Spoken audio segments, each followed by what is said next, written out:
Audit, an official inspection of an individual's or organization's accounts, typically by an independent body. Time to investigate. A superpower born of blood and stolen goods.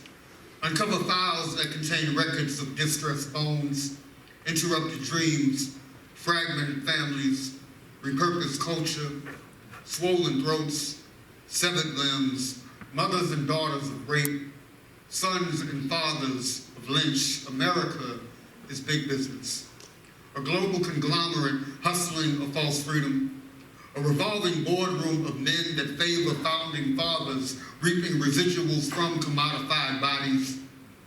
America is a tired commercial with a multi-hued cast of citizens cosplaying as something equal, but when the cameras pan outside the lens of worldview, the hyphen tethering the African to the American is a choke chain pulling the black back into a servile position. America cooked the books. Dangled trinkets of progress as proof of the pursuit of happiness.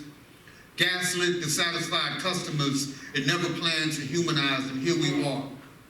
A 4th-century stockpile of birth and death certificates up for review. Every life, a line item from a budget designed to position America into the black with no concern of moral bankruptcy.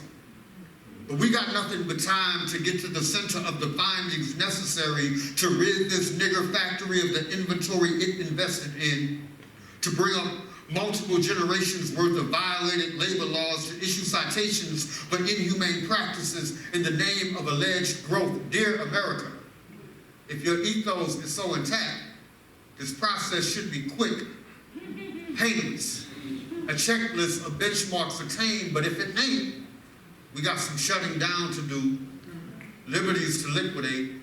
We can no longer postpone to give you time we can never reclaim.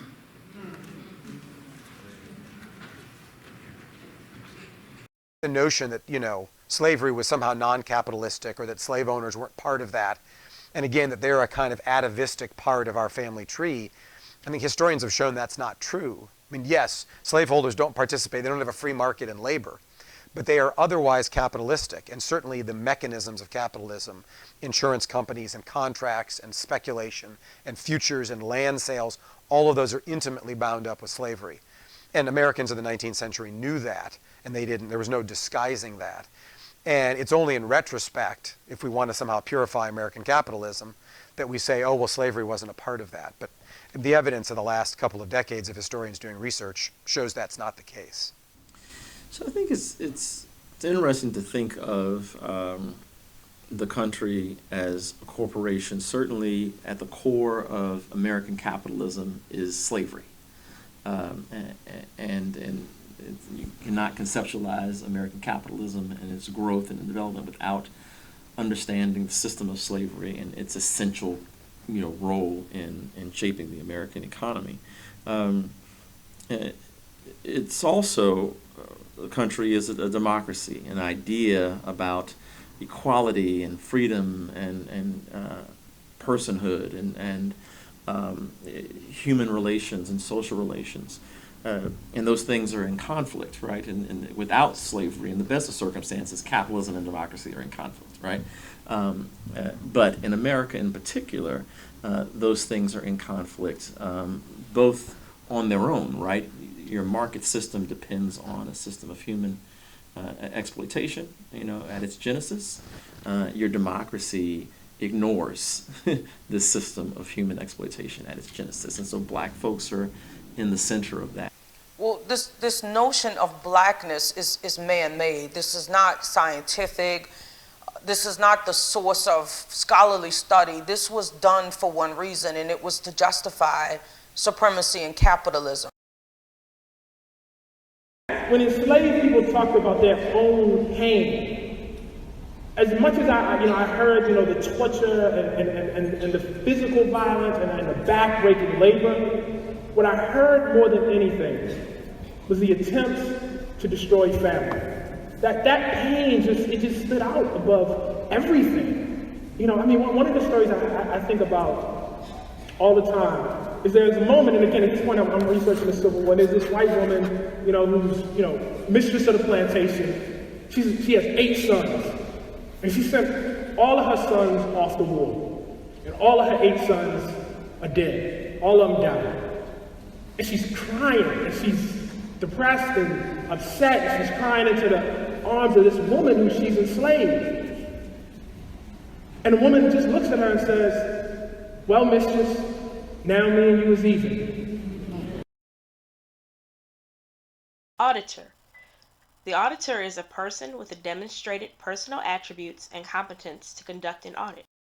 I came a long way from somewhere in the Congo, or I came a long way from somewhere in Ghana, or I came a long way from a detour in Wales, or a detour in Ireland, or a detour in Sweden, or a detour in Norway, or I came a long way from being settled in South Carolina, or I came a long way up the river through the bowels of the bayou. My birth certificate says Louisiana. My mama name says Lafayette Parish. My daddy people says somewhere in the Acadian, says Creole or something, says I come from a DNA gumbo, from drops of this, that, and say what now, but I bring you greetings from North Baton Rouge, Scotland, or Scotland for short, and the irony is, somewhere in the jungle of bodies that produced bodies, I too came a long way from Scotland, the one across the pond that I ain't ever seen, but mostly I come from curiosity, of a desire to know why my blood drips across terrains that I cannot trace back to the starting line. I want to file a complaint. Speak to some stakeholders. Don't tell me they're all dead. Their children and their children and their children all have stock in my subjugation, so somebody got to have some answers. I need to see some papers, auction papers, Constitution papers, descriptive Jim Crow laws, redlining maps, language that identifies voter suppression, medical records reflective of sterilizing practices, Miranda rights, loan denials, test scores that dictate a disinvestment in hood schools. I need receipts. Proof that I was not shipped here to function in misery until I died. I've been on a journey spanning generations to get data on why I am still living like the spook that sat at the foot of democracy. Attempting to nourish myself with crumbs spilled from the mouths of ravenous gatekeepers. Can someone please get someone to speak with me about these findings? About these principles that have been under the watchful eye of a skeptical world. America, you have run in the red of my blood for far too long to continue as is, so something's got to give. You tell me, how should we proceed from here? Our bodies were worth so much that people couldn't afford to buy it. You had to get a mortgage like you would on a house. Put a down payment down on enslaved people, and the bank would finance the rest, and then you would use the collateral of enslaved bodies to purchase other enslaved people or to pay off your debt. All of this gets obscured in history because we need to pretend that we didn't really need slavery to develop as a country. That the forced bondage of Black people really isn't what led us to become a superpower, right? We have to obscure all of these truths. One thing that is important to note that the law has historically been used as a form of social control against Black people. So thinking about the enslavement period, for example, so having laws on the book controlling the movement of enslaved people and of free people. Even with Reconstruction and the period following that, where you had things like Black codes that would send people who were unemployed to prison and then have them wrapped up in a convict leasing scheme where some scholars have called it slavery by another name. And then after that, other examples by which Black people were seen as or being criminalized. And so those various factors have contributed to the ways in which Black people have been seen relative to other groups. Throughout American history, you've had various stereotypes about both Black men and about Black women that have fed into this idea of Black people as being pathological, and there's been this dominant anti-Black sentiment that has really fed policies like concepts like law and order and policies such as stop and frisk that was dominant for some time. And so because you have a large segment of people in the dominant group who buy into those stereotypes, they oftentimes feel that these policies or laws are necessary to maintain law and order and their own safety and security. I left Louisiana not knowing if I would ever return because of the racial situation and the lack of opportunities in the South that could afford black people with a high quality of living. But nonetheless, I returned to the South with a PhD degree from the University of Wisconsin. And since my major interest was to research plantations and Southern culture and Southern life, the best place to do that was to return to the South. Scope. The audit scope is the extent and boundaries of an audit. It generally includes the physical locations, organizational units, products, projects, or processes, and time period. Mississippi be like, Alabama be like, Georgia be like, South Carolina be like, North Carolina be like, Virginia be like, Louisiana be like, Kentucky be like, Missouri be like, Florida be like, Arkansas be like, Maryland be like, trauma destinations. Be like, crack that whip for cotton, crack that whip for tobacco, crack that whip for sugar cane, for can't see out my disfigured eye, for bones too old to work like they did when I was a child you got at a discount, for quivering lips confused as back talk, for crying about my baby sold fresh out the womb, for not carrying the dead body off the field, for having the audacity to sweat and tire and plead for empathy after lashes lacerated midnight flesh into sunset pink. What we know of trauma unattended is it migrates the bloodline of those it's been exposed to. What we know of power unchecked is that it acts as a defect, a cognitive disorder disassociating victimizer from victim, which is to say, the whip is the shapeshifter, became the pen that wrote restrictions, the keys that locked away descendants of its victims, the gun of the slave patrol turned police, the syringe that injected poison for experimentation, the crack that splintered public housing, the color line dividing hues and hair textures. Watch a tool of destruction be reintroduced to the market, new and improved for every ounce of progress gained by those it was meant to destroy. America is an assembly line of whips. A 365-day producer of punitive instruments designed to break the will of black folks. More sophisticated with every advancement of property turned people, which is to say, if 13% of the population are routinely pitched a product designed to devalue, deconstruct, demoralize, then we own every right to recall this abuse and every piece of metal and bone and fear that made it serviceable. 400 years of defect does not make for anything salvageable. It makes for an enterprise of error that needs to issue lifetime rebates for humanity's destroyed. What's the move, America? The signs demanding a refund on all your flawed terms and conditions are not coming down anytime soon.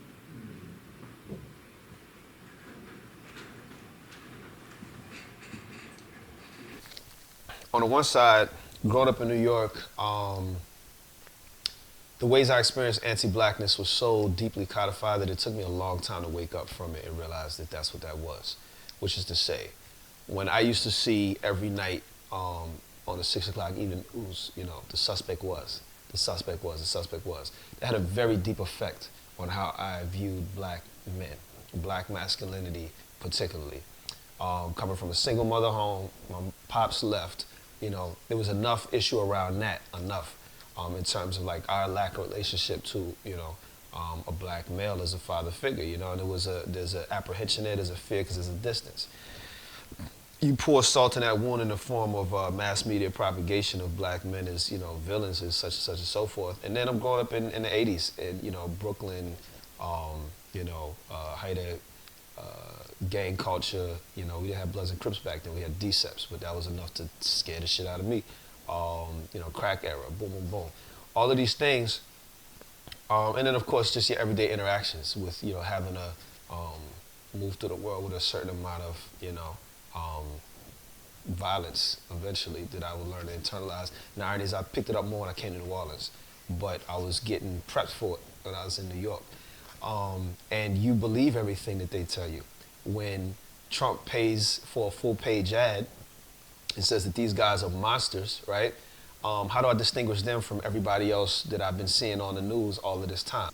To the extent that the design and operation of the modern city, of the modern metropolis, is at some level trying to manage relationships between differing groups of people. Black people are always at the bottom, and proximity to black people, right, goes against every notion of achieving the good life, of achieving personal and family stability and safety and security, and particularly creating wealth through the ownership of property.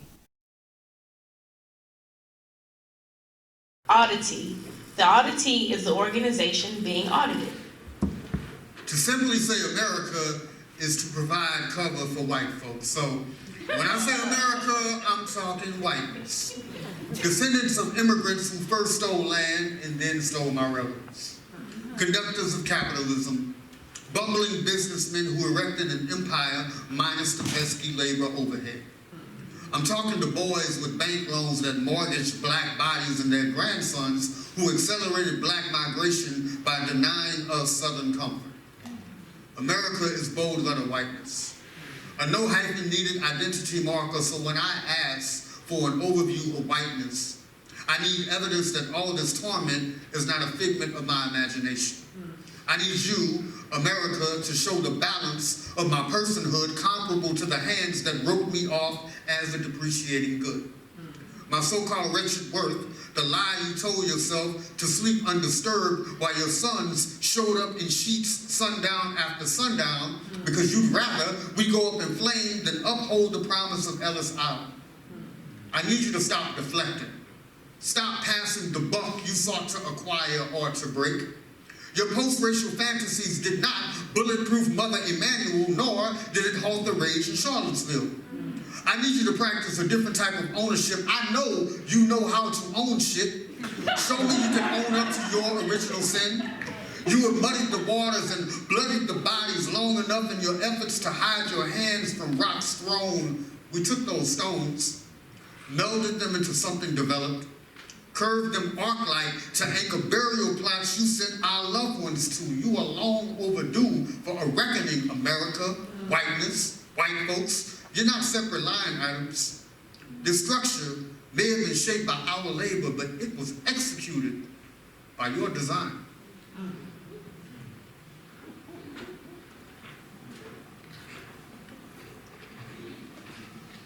As a young African-American man asked me in college, he's in college, he asked me, he said, do all black people experience racism? He said, because I don't think I have. You know why he doesn't think he has? Because people tell him what racism is, and most of those people who tell him what racism is are at the believable place of the media and K through 12 education, because they tell him the civil rights law has passed. Then you have to ask yourself, then how is it that 75% or the majority of inmates are of color, let alone the 42% that's on death row? You have to ask yourself, then how is this happening if racism's over? So when we talk about these disruptions in social movements, we're really talking about, one, the toll that it takes on various organizations, whether it's the Black Panthers, whether it's Student Nonviolent Coordinator Committee, whether it's Southern Christian Leadership Conference, and so on and so forth. And how the state, vis-a-vis the government at the state, local, and even at the federal level, has engaged in a systematic pattern of oppression towards these organizations. You have that piece, but then you also have, which cannot be separated from toll that this systematic pattern of repression takes on the individual. The overwhelming amount of evidence suggests that the Confederacy was created to preserve slavery. So you can look at all the founding documents. Mississippi's Ordinance of Secession says in its opening line, "Our position is thoroughly connected with the institution of slavery, the greatest material interest in the world." Sample.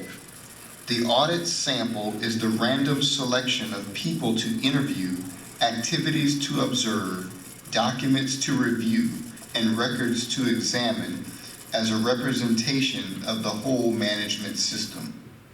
I wanted to call on Emmett, but he was not available. Wanted to call Cynthia or Addie Mae, but they too were nowhere to be found. And neither was Trayvon or Little George or Bigger Mike. I wanted to check in with Sandra or Laquan or Philando, but they were all having an out-of-body experience at that time. And Medgar didn't return any of my emails, and Fred didn't text back. The Tulsa folks could not make it to my rally, neither could any neighbors from Rosewood. I wanted to ask unjust victims of 13th Amendment approved convictions if they could speak to me about due process, but they were too busy reenacting slave labor, while Wall Street CEOs gorged off excess from white-collar crimes. Everybody I wanted to talk human resources with were not human enough to keep alive, or valuable enough to discuss their grievances. They were all just triggers for grief. Somber February facts, cautionary tales of insubordination. American blackness is hard work. The hours are brutal, as is the supervision. The management is ever-changing, but the mission statement remains the same. Dehumanization keeps the company afloat, despite evidence citing just how much it has drowned a culture. American blackness is thankless efforts and slain scapegoats. It is the butler, maid, mammy, expected to clean all the shit thrown its way. Always working overtime to accrue enough vacation hours to get a break from misery. It is failed evaluations that never result in termination, lest its pink slip be signed by a coroner. A neglected labor union where workers' rights are wronged at every turn. The deleted paragraphs of an employee handbook revised every time the organization offers new instruction to reinforce its dogma. I need to find witnesses who have not been silenced by perish or payoff to amplify injury committed at the behest of business. So, can I get a witness? Brothers? Sisters? Somebody?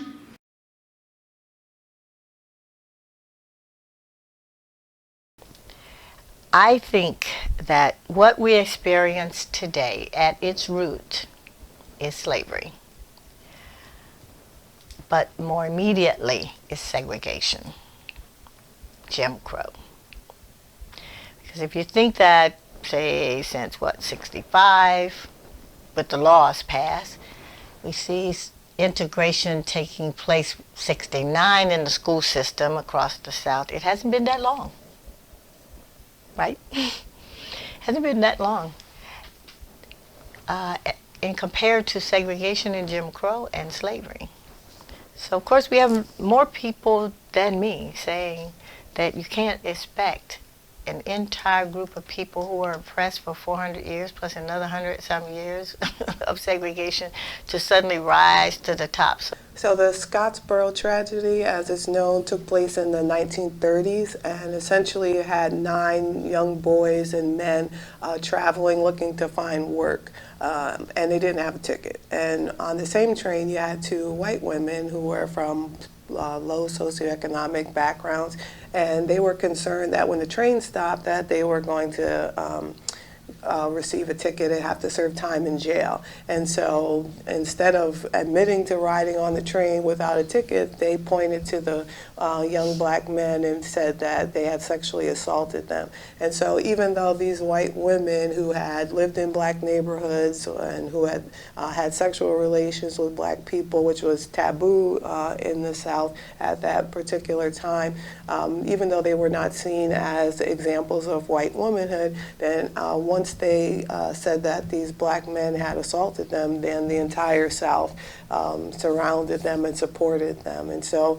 that's just one historic example of how race can trump class. I think on one hand, you can always point to individuals, whether it's in the post-war period, whether it's somebody like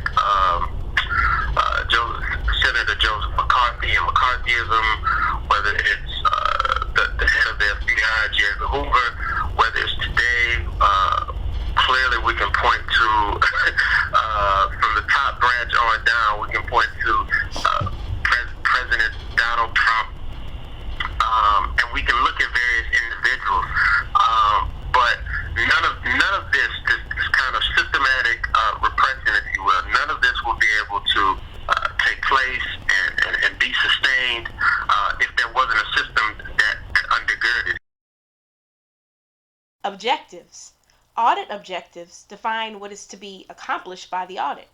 Audit objectives typically include determining conformity, evaluating effectiveness, and identifying opportunities for improvement.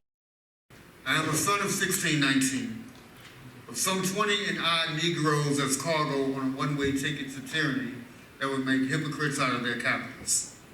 I know magic. I've seen what hands chained to the bottom of boats were able to make appear from nothing.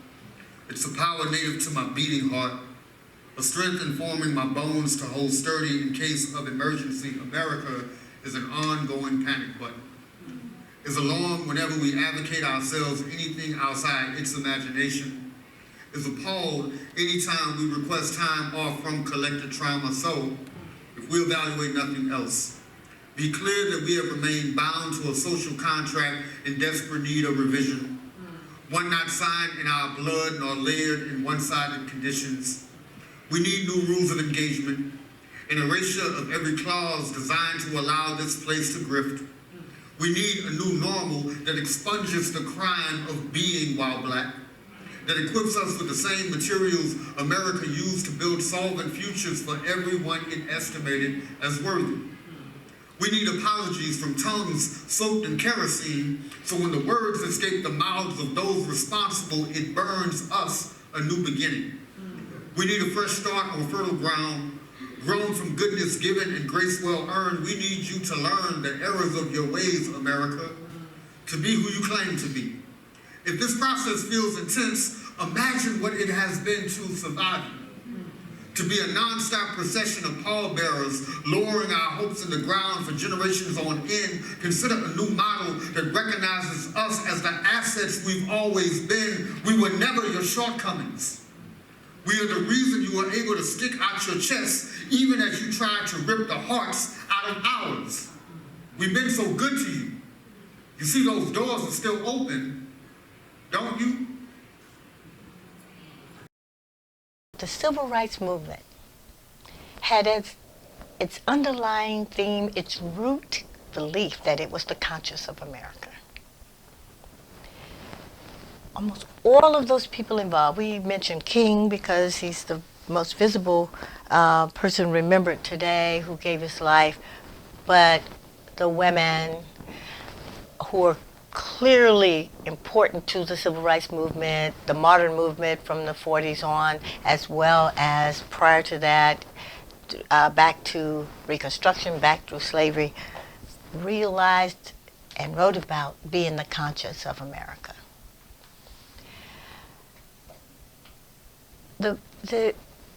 I have no doubt about that, because you have people, whether it's here in the United States or in any other place in the world, who are oppressed, who are calling out the power structure. That's their conscience. Very often, the language is the flawed and fractured part. When people can say black people, it's often a question of, what do you mean when you say black people? Because I often say black citizens. The moral deficit is the break in what one preaches, to use that term, and what one does. I don't want to say that it is just all white people are put in one monolith. Certainly that's not true. When we see the civil rights movement, white students, white elders, Jewish people, Orthodox Christians, the Greek Orthodox, Muslims who could be declared as white, Native, all these people were in the movement. King looked at them all as the beloved community. But I think that what the dilemma in this moral deficit is that we see a character of a large number of non-black people who are participating in this kind of deficit. Follow-up. Audit follow-up verifies the completion and effectiveness of corrective actions taken as the result of nonconformities reported in an audit. If I was able to round us up by the multitude, every year would be the year of return, just to get a glimpse of what home really looks like. America is an orphanage built by abducted bodies, by souls consistently rehomed into new terrors. What I have found is that all of us orphans of diaspora have made the best out of orchestrated mayhem. For every code switch, hair straightened, lowered voice, shrinking himself to avoid intimidation, every ounce of swallowed angst comes a newly minted auction block, a denial of nature. What we know of America is navigating troubled waters. We know that blackness is the punishment that binds us to the orphanage basement. We know we have turned that dark, decayed corner of space into one of celebration and boundless love when no other recourse was an option. So in the name of all the times we smiled wide as a watermelon rind and danced a jig to mask the erosion inside, you owe us. For every prayer we casted upon Calvary that was answered by a flaming cross on our yard, you owe us. For every time we requested a rightful adoption to a place that could love us, you owe us. You owe our grandmothers who were strong-armed from voting against your draconian laws. You owe our grandfathers who were man enough to do your labor as boys but remain too much boy to ever be considered men. You owe our leaders you lied and spied on, our children you bastardized, our innovators you did not pay taxes to after gentrifying their intellectual property, our artists you heisted brilliance from. Your unpaid payroll is an uninterrupted obituary filled with names you spared no expense to erase. So what is your plan for reconciling with all this loss? How will you reverse course? Your reports come back reckless and warrant a wrecking ball. You may have to sift through the rubble to pinpoint paperwork you once scripted that promised something different, but that doesn't mean you should expect us to clock in when you decide to remodel.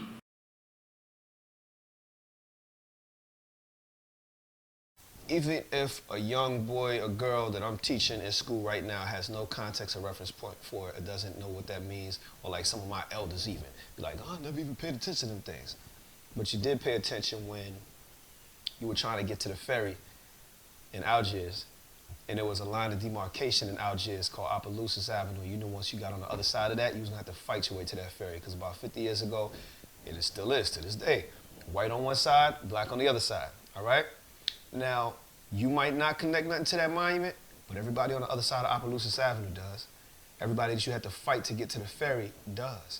And so there's a physical and a material consequence to the type of symbols that we uphold, put on pedestals, and worship.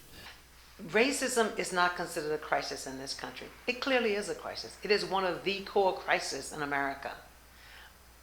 Right there with pollution and climate change, which a lot of people don't believe that either.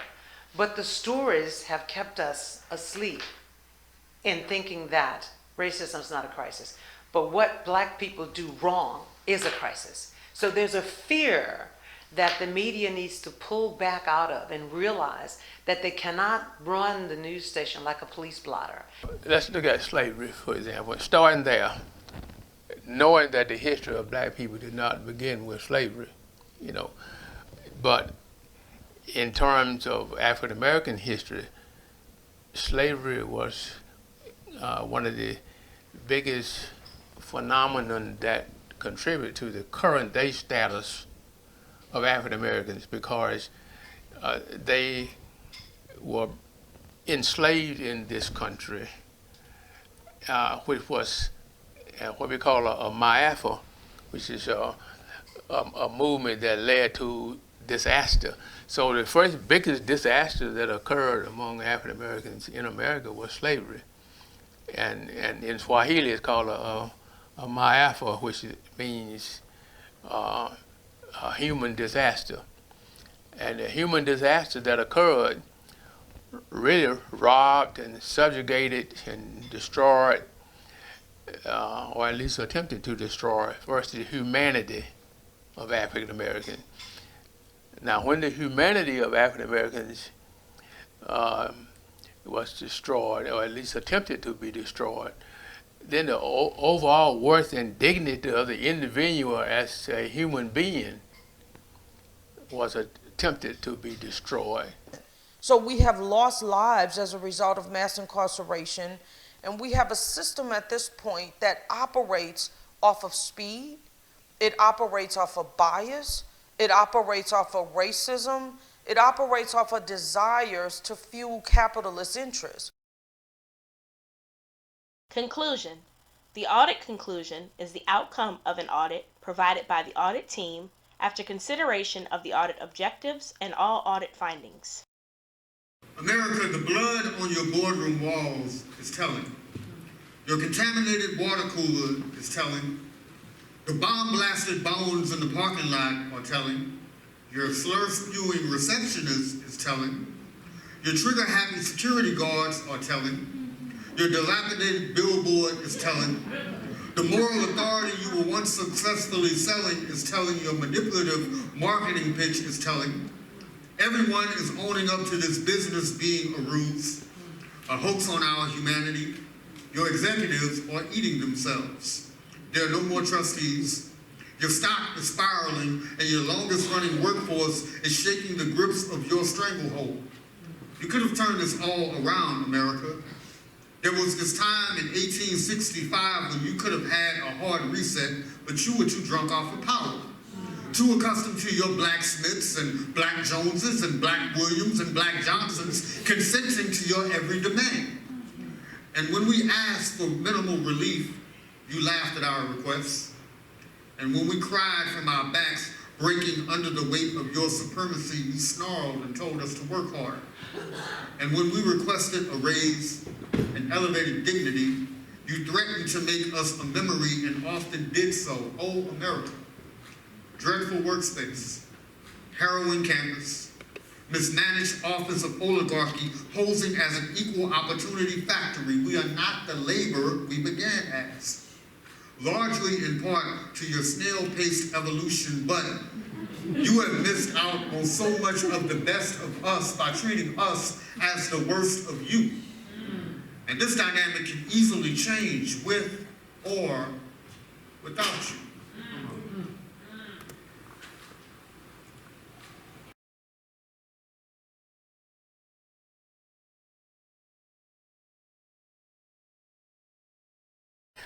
The legacy of racism still exists. That's the short answer. And the question is, how did it survive? Well,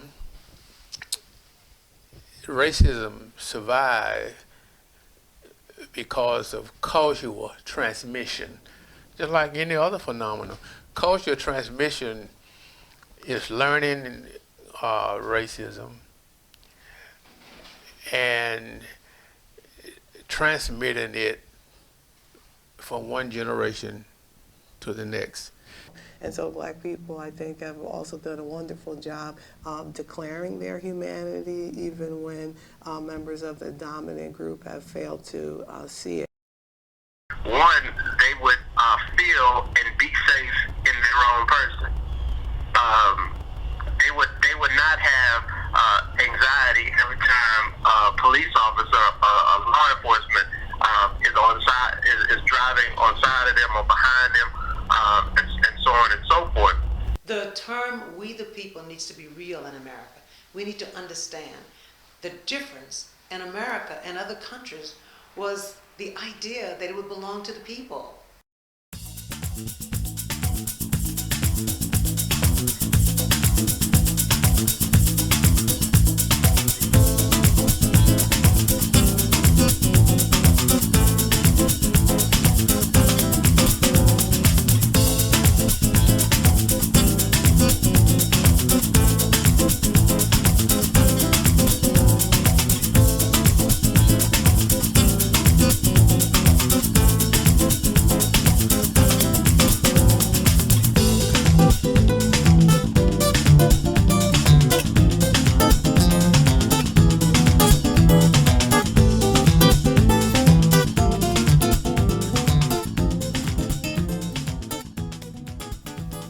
So if America were tried for its criminalization of African Americans, what would be a fair outcome?